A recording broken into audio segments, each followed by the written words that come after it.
Bienvenue au podcast Premier Visionnement. Aujourd'hui, nous parlons d'un épisode de Star Trek.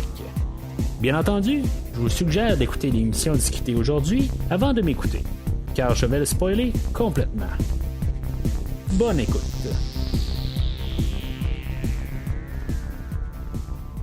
Alors, bienvenue sur le USS Cerritos. Aujourd'hui, on est sur le holodeck et on parle de l'épisode 8, la 3e saison de Star Trek Lower Decks, Crisis Point 2 Paradoxus. Et je suis l'enseigne Mathieu. Aujourd'hui, juste avant de commencer à parler sur l'épisode, juste comme la semaine passée, mon rhume n'est pas terminé, c'est comme un rhume interminable, et je suis vraiment désolé là, si mettons ça fait des fluctuations là, dans ma voix, là, mais en tout cas, je peux rien faire pour ça. C'est ça, dans le fond, là, juste avant de commencer de parler de l'épisode aussi, là, je vous envoie là, sur le site internet du podcast. Si des fois vous êtes nouveau au podcast, à l'épisode 8 aujourd'hui, je vous introduis là, au site internet du podcast premiervisionnement.com, puis vous pouvez trouver là, des liens là, pour tous les épisodes des 3 premières saisons de Star Trek Lower Decks, puis tout l'univers actuel, là, que ce soit de Star Trek Discovery, Picard, Prodigy là, qui va recommencer là, dans 2 semaines, et Star Trek Stranger Worlds. Chaque épisode est couvert, donc vous allez avoir un lien direct pour chaque épisode. En même temps, le podcast fait principalement là, la couverture de plusieurs films, plusieurs séries de films. Donc sur le site internet, vous allez trouver là, des liens là, directs pour chaque série là, de films rendus là. Alors l'épisode d'aujourd'hui, c'est comme si c'est pas mal plus, c'est une histoire là, qui va se diviser en 2. Il y a beaucoup là, de clins d'œil là, l'histoire B là, aujourd'hui là, qui est l'histoire là, à Rutherford et à Tandy. Eux autres vont partir sur ce qui est supposé être techniquement là, l'histoire principale de l'histoire, parce que dans le fond on se ramasse comme dans un film là, dans une suite, puis dans le fond on va faire peut-être un petit peu un commentaire là, sur les suites aujourd'hui là, ou des manières là, d'apporter les choses à l'écran, que ce soit là, des suites qui suivent directement le premier film ou première adaptation, puis après ça qu'est-ce qu'on fait avec la deuxième suite, est-ce qu'on va dans le même sens, est-ce qu'on découvre des affaires, est-ce qu'on change carrément le principe là, de ce qu'on avait établi là, la dernière fois. Puis en tout cas, on fait pas mal des commentaires là-dessus. Je trouve ça un petit peu intéressant quand même de notre côté. Mais c'est ça, le côté, c'est comme si mettons c'est l'histoire là, du premier là, vraiment va prendre l'arrière-plan dans le fond là, ça va juste devenir là, d'arrière, puis après ça on va partir sur quelque chose là, de carrément différent. Je me rappelle pas exactement là, l'épisode là, sur Crisis Point 1 qu'est-ce que c'était là. Je pense que c'était l'avant-dernier épisode de la première saison. Dans le fond, la semaine passée on a fait un rappel sur la finale de la première saison, puis là on fait un rappel sur un autre épisode. En tout cas, je sais pas c'était quoi exactement là, l'idée là, de faire ça là, de 2 semaines de suite là, comme des suites à des anciens épisodes. Je sais pas si mettons il aurait pu comme un peu séparer ça là, dans la saison. Mais en même temps, je comprends un peu qu'est-ce qu'on va faire avec les personnages là. Ça va être un peu là, des avancements là, dans les personnages là, pour Tandy puis pour Boimler aujourd'hui. En tout cas, je vais en venir à ça là, à Boimler, là, mais je vais finir sur Tandy là, puis à Rutherford. Dans le fond, là, c'est ça. L'histoire, ils vont se ramasser, puis il y a des Romulanais là, qu'eux autres, ou Romuliens ou Romulans, qu'eux autres vont voler là, une affaire là, qui est le chronogamy là, qu'on va appeler. Puis c'est une affaire dans le fond là, pour voyager dans le temps, puis commencer à mélanger des affaires. Puis dans le fond, on va avoir pas mal de clins d'œil là-dedans. Dans Star Trek ou dans dans le fond là, juste les manières de faire les choses. Il y a beaucoup comme un peu de clin d'œil sur les films de Star Trek aujourd'hui. En commençant là, par le générique d'ouverture là, qui envoie Crisis Point 2, ça fait quand même pas mal Star Trek 2 avec surtout la musique qui est comme la tune thème là, de Star Trek Lower Decks, mais viré pas mal là, dans le côté là, de James Horner qui avait fait la musique là, pour Star Trek 2 et Star Trek 3. Ça sonne comme ça, puis le visuel là, fait pas mal les posters là, les 3 premiers films là, de Star Trek. Là-dedans, c'est ça, on va voir là, des poursuites de voitures, comme en Bessic aussi, là, tout en version là, améliorée là, en moto, des affaires de même. Là, puis là, c'est ça, ils vont se promener un peu au travers du temps. Là, ils vont retourner là, dans un temps là, de la crise de l'algue. Puis dans le fond, il y a un ambassadeur Coro qui est un genre de grosse pieuvre. Puis dans le fond, là-dedans, Rutherford, lui, il fait juste suivre là-dedans. Il est pas très très embarqué dans l'histoire. Lui, il est juste là pour s'amuser. Tandis que Tandy, elle apprend ça vraiment dans le cœur. Il va retourner là en 1982 où ce qu'il va avoir il va avoir des punks. Puis je trouvais ça drôle un peu que Star Trek Picard en début d'année là, avait fait comme une référence là, à Star Trek 4. Puis là, je me suis dit, y a-t-il une référence à Star Trek 4 là-dedans? Star Trek 4 est en 1986, puis on a retourné en 1982. Là, fait que, il y a peut-être un rapport, mais je suis pas trop sûr de tout ça. Peut-être que, on fait juste un lien, là, où que ça, que l'incident là, de Star Trek 6 là, avec Kirk et Spock là, qui sont dans l'autobus là, qui n'arrivent pas ou quelque chose de même. Là. Puis on avait fait un peu vraiment un hommage direct à ça là, dans Star Trek Picard. Puis on a aussi là, la fondation là, de la Fédération là, en 2161. Je sais pas, la finale là, de Star Trek Enterprise se passe à cet endroit-là. Je sais pas si c'était vraiment là, tout un peu un clin d'œil à cet épisode-là. Mais dans tout ça, c'est ça, on a même le Dr. Tiana qui est là, puis que sous un autre rôle, là, parce que tout le monde a été comme ils ont changé de nom là, pour embarquer là, dans l'histoire, puis elle finalement va mourir, puis là, dans le fond, Tandy, elle est vraiment impliquée. Puis que finalement, se rend compte là, que Rutherford, lui, là, il s'en fout tout là, pendant que Tandy, Tiana, elle meurt. Puis c'est ça, dans le fond, là, c'est là où elle va comme un peu se fâcher, puis elle va dire, là, tu sais, elle, si mettons un jour elle veut devenir capitaine, comment que le monde va embarquer avec elle, puis comment que, tu sais, juste ça le fait qu'elle veut embarquer, que personne ne veut suivre. Fait que, tu sais, le lien qu'elle fait là-dedans, elle se dit, voyons, tu sais, c'est mettons, je suis pas capable d'embarquer le monde juste pour s'amuser ensemble. Tu sais, si je pourrais être capitaine, personne va me suivre. Fait que là, tu sais, avec cette révélation-là, c'est là où ce que Rutherford va peut-être plus embarquer avec elle parce que lui dans le fond là, il est prêt toujours à la suivre. Puis là c'est ça, il va retourner dans le temps puis qu'effectivement ils vont tout comme au lieu là, d'avoir les Romulanais là, qu'au début là, ils vont prendre le chronogrammie, finalement ils s'en rendront pas compte puis ils vont prendre la bombe là, que les autres avaient installée là, au fondement là, de la Fédération. Fait que, c'est le fun d'avoir vu cette histoire-là, mais honnêtement, pour tout le déroulement, puisque c'est un peu du n'importe quoi, c'est le fun un peu là, pour certains, juste un peu là, des clins d'œil, mais cette partie-là, je la trouve un peu redondante pour parce que c'est juste des séquences d'images en bout de ligne qui valent absolument rien. Quand on arrive à la fin, puis c'est plus Tandy là, qui arrive, puis qui arrive là, qui a comme quelque chose qui se passe avec son personnage, puis qu'elle dit que éventuellement elle aimerait ça être capitaine, tout ça, puis c'est un petit peu ce bout-là où je trouvais ça un petit peu plus le fun, mais cette partie-là, même si c'est avec Tandy que j'aime bien, honnêtement là, j'en avais pas mal rien à foutre de cette partie-là.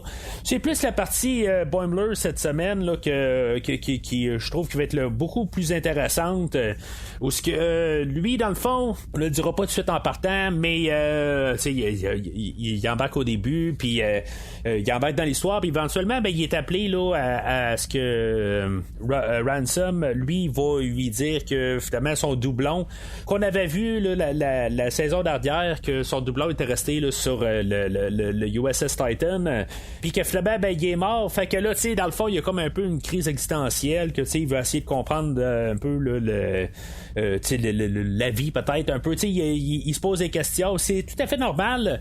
Il faut quand même comprendre, si mettons on se met à la place du personnage, si mettons on a un doublon, ben que cette partie-là, si elle est morte, ça pourrait être n'importe quelle partie, ça veut dire que la personne elle-même est morte là, dans une autre version là, de choix qu'elle a fait. Fait que il faut, en se mettant ça en tête, c'est normal là, de se poser des questions. Quand même là, de le voir là, avec le USS Wayfarer qui est un vaisseau pareil comme le Enterprise E. Puis vraiment là, comme s'effondrer là, tout au courant là, de l'épisode. Puis c'est ça, en recherchant un peu des réponses, c'est là où peut-être qu'on va casser un peu le Bold Boimler. En tout cas, on va voir qu'est-ce qui va se passer au prochain épisode, mais c'est sûr que probablement ça va l'affecter pour les 2 prochains épides. Là, c'est ça, il va se concentrer dans l'histoire. C'est comme toute l'histoire principale est comme écrite là, dans le holodeck. Puis c'est ça, il va plus se concentrer sur les à côté. Dans le fond, tous les figurants ne sont pas programmés pour être quelque chose, mais là, il va se concentrer sur les figurants peut-être en pensant là, qu'il va avoir un peu des réponses, un peu comprendre en lui-même là, comment réagir à ça. Dans le fond, c'est un deuil carrément qu'il faut qu'il fasse, de comprendre tout ça. Fait que il va embarquer sur une piste où on va comme le guide spirituel, ou en tout cas un dieu ou quelque chose de même là, Kitia ou quelque chose de même, que pour le trouver quelque part là, il va embarquer là, comme un peu dans une quête. Que ça va l'amener là où il va se faire emprisonner, puis finalement il va se ramasser là, devant un dieu éventuellement là, une fois que Mariner elle va comprendre un peu qu'est-ce qui s'est passé, parce qu'elle elle sait pas là, Boimler gardait ça pour lui, puis il va se ramasser devant un dieu, puis honnêtement là je suis vraiment tellement surpris qu'on n'a pas fait de clin d'œil à Star Trek 4 Star Trek 5 excusez, où Dieu a besoin là, d'un vaisseau. Je me suis dit c'est certain que cette ligne-là va apparaître, mais ça apparaît pas du tout là. Peut-être que c'était un petit peu trop évident de mettre ça, qu'ils ont décidé là, de couper cette ligne-là, mais je me suis dit il fallait le faire à quelque part là, quelque part ils sortent de là, ou avec un vaisseau, puis qu'ils disent qu'ils ont besoin d'un vaisseau ou quelque chose de même là, en tout cas là, c'est ce qui se passe à la fin là, de Star Trek 5 là-dedans. C'est ça, il rencontre le dieu, puis le dieu fait juste à répondre par des énigmes là, dans le fond, parce qu'il est pas programmé pour être là, ils savent pas exactement là, ça reste juste un programme. Il va rentrer dans le programme, puis ça va faire un peu pas mal un clin d'œil là, à la fin du film original là, de Star Trek là, avec V'ger qui est Voyager. Puis là que ça là, c'est Kitty Hawk au lieu de Kitty Ya là, en tout cas. Fait que c'est ça que ça donne. Éventuellement, c'est ça, Boimler c'est pas exactement là, il se rend compte qu'en bout de ligne, il peut pas demander au programme là, que dans le fond, le programme est fait pour qu'est-ce qu'il est. Puis il est fondé avec ses règlements dans le système. Fait que là, dans le fond, il va prendre une crise de panique, il va hyperventiler, puis il va tomber dans un coma. Puis un coma, en tout cas, il va juste perdre la carte, puis il va rêver à Sulu. On va avoir un caméo là, de George Takei aujourd'hui, que il va tout simplement expliquer là, c'est quoi le deuil en bout de ligne. Il faut utiliser ça, puis aller de l'avant avec ça, se concentrer sur les vivants, puis comprendre les morts là-dedans, mais pas juste se concentrer là, d'avoir une mort insignifiante là, de plus de se concentrer là, à vivre la vie là, de la manière qu'elle se présente tout ça. En tout cas, c'est plus un petit message là, ça prend 2 secondes là, mais c'est en bout de ligne, je pense qu'on voulait vraiment plus faire le setup là, du cliffhanger à la fin. On arrive, on dit là, que l'histoire là, on déteste les cliffhangers, puis là on met le cliffhanger que finalement le doublon là, de Boimler est encore vivant, puis on va le rentrer là, dans la section 31, puis on va lui donner son badge section 31, il va questionner ça en bout de ligne là, puis c'est tout à fait normal là, c'est quand même assez nono là, de donner un badge différent là, pour dire qu'on n'existe pas, tout ça, mais en tout cas c'est juste pour ceux-là qui sont sur le vaisseau, j'imagine, ou en tout cas dans la section. Mais c'est ça, il va finir en rire maniaque, là, comme si là, tout d'un coup là, il vire méchant ou quelque chose de même. Là, en tout cas, c'est une fin de no un peu à la Star Trek Lower Decks. Moi, je pense que c'est ça qu'on voulait apporter comme point aujourd'hui. Puis c'est ça, la seule affaire que je vais retenir un peu de l'épisode aujourd'hui, c'est ça, en bout de ligne. C'est pas mal un petit peu n'importe quoi dans tout l'épisode. C'est un petit peu une déception, honnêtement, vu qu'est-ce qu'on a eu là, dans les dernières semaines. Je trouve ça un peu le fun là, de comprendre que Boimler va vivre un deuil, des affaires de même. Là, c'est toujours des affaires là, de personnages que j'aime bien, mais en bout de ligne, je sens qu'il y a à peu près rien là-dedans. À part, c'est ça, amener le fait que Boimler, son doublon, lui, s'en va dans la section 31, qui va peut-être revenir dans la saison 4 de Lower Decks, où je me suis mis à penser à ça. On travaille sur la série section 31, que peut-être qu'il va voir le jour, j'imagine, après Picard ou quelque chose de même. Puis que dans Strange New Worlds, on va apporter un Mariner là-dedans, puis un Boimler en réel. Fait que je me dis, est-ce que c'est un genre de pilote, un backdoor pilot qu'on appelle, tu sais, pas exactement, mais une manière là, d'amener Boimler dans le monde réel. On va voir qu'est-ce qu'on va faire avec Boimler. Puis Mariner, voir quand on les transforme en réel, comme c'est quoi la réaction. Puis après ça, ben, on va pouvoir utiliser le personnage de Boimler sur Lower Decks, puis une version alternative qui a aucun lien avec, fait que tu sais, les deux shows restent séparés, mais on peut avoir Boimler dans la section 31 et dans le show de Lower Decks. Peut-être que je suis en train de garder ça un peu trop gros, puis tu sais, que je me suis vraiment trop assis puis pensé trop à ça, mais je verrais ça une possibilité, juste une manière facile un peu d'avoir des personnages qu'on connaît, quand je pense aussi qu'on va ramener un personnage probablement là, de Star Trek Discovery, je me rappelle pas là, c'est un personnage principal en plus là, dans les 2 premières saisons de Star Trek Discovery, mais Ash Tyler, c'est ça, c'est dans le fond celui-là qui était un Klingon qui a été transformé là, en humain, fait que en tout cas qu'on ramènerait Tyler dans Star Trek section 31, du coup peu importe comment on va appeler ça, avec le personnage là, de Georgiou, puis si mettons on aurait Boimler là-dedans, ben tu sais c'est juste un peu une facilité là, un peu qu'on embarque dans l'univers rapidement. En tout cas, on verra bien qu'est-ce qu'on veut faire avec la section 31. On est encore au stade de développement, puis on dirait que ça quand même là, ça piétine là, ce projet-là. Mais tu sais, je pense qu'on se donne un peu des portes de sortie aussi là, pour tout ça. Mais je trouve qu'on a beaucoup la section 31 qui apparaît de plus en plus là, dans toute la nouvelle ère là, de Star Trek, que ça soit n'importe quel show. Fait que je serais vraiment pas surpris là, de trouver là, Boimler comme personnage principal dans, ben peut-être qui va faire partie là, de l'équipage principal là, dans section 31 là. En tout cas, peu importe là, la mouture qu'on va faire avec ça. Fait que c'est ça. Comme j'ai dit, l'épisode aujourd'hui, j'ai hâte à la semaine prochaine. On va tomber là à l'avant-dernier épisode. On va peut-être savoir un peu. Ça va peut-être être un 2 parties. J'ai aucune idée. Mais c'est ça, tu sais. En tout cas, on verra bien. Comme j'ai dit là, la semaine passée ou l'autre semaine avant, je m'attendais à ce qu'il y ait un épisode un peu. Tu sais, souvent avant la fin, il y a comme un épisode là, que souvent qui a comme pas rapport, puis qu'il y ait comme une déception. Je pense que c'était l'épisode aujourd'hui. La semaine prochaine, on va peut-être être en train là, de peut-être nous diriger un peu là, vers la finale de saison.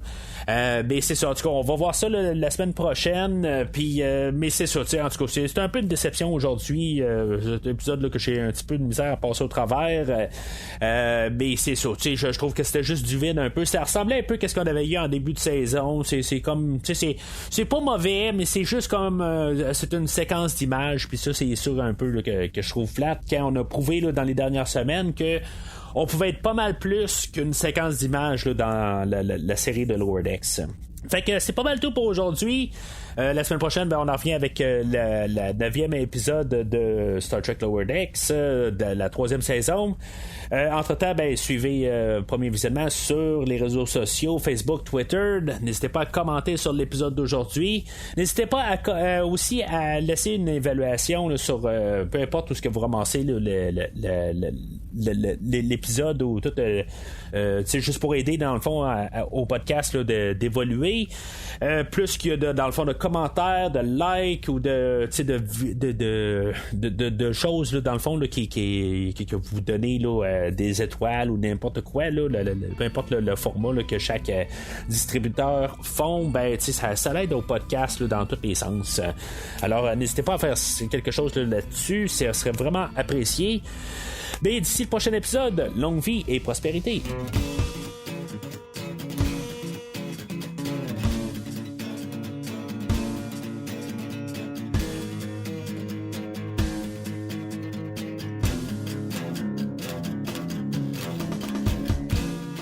Merci d'avoir écouté cet épisode de Premier Visionnement. J'espère que vous vous êtes bien amusés. Revenez-nous la semaine prochaine pour un nouveau podcast sur l'univers de Star Trek. Vous pouvez suivre Premier Visionnement sur Facebook, Twitter, YouTube, Podbean, iTunes, Spotify et tout autre logiciel de diffusion de podcasts. Merci de votre support et à la semaine prochaine.